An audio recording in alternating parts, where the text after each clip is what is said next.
Here I have a Vauxhall Astra J. I'm going to be changing the fuel filter. This is an Astra J 1.6 diesel Eco Flex. What you will need, well, you can get a straighter one than this, but yeah, a straight head screwdriver. You're going to need a 36 socket and a ratchet. So okay, I will show you shortly. So what I've done with my flathead screwdriver is basically this needs to come loose first. Once this is loose, it will start leaking out, so obviously I'll put something underneath it, so the fuel can go into here. You want to loosen this all the way and then start loosening this. Loosen that all the way, take that plug off, I'm sure it comes off, and then you just undo this, and this whole thing should turn and come off, but make sure you drain it first. As you can see, Vauxhall have made a hole in the thing that you've loosened, so it will come straight out of that. There's no need to rush and take that off. So there you have it, I've got it off. Simply removed it off. There's the old one, there's the new one. You can see why I'm changing it. It's good to change these. Some people don't do it, but it's very good to change these because look how black that is. That is not working as a filter. I've seen worse, but yeah,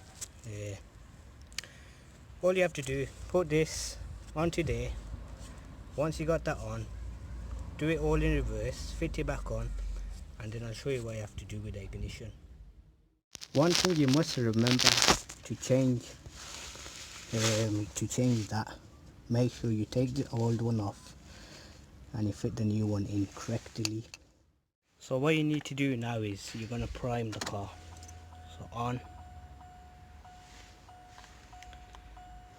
leave it, let it do its thing.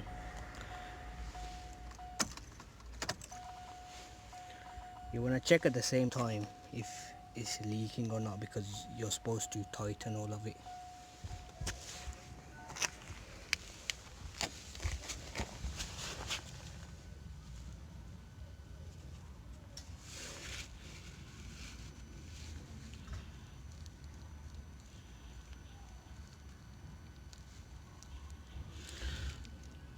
You can check that later. So you just want to turn the ignition about 2 to 3 times without turning it all the way on, and it should prime itself. I can hear it, you can hear it, like you can hear that type of sound, and that's when you know that this is getting full again, and then it will turn on.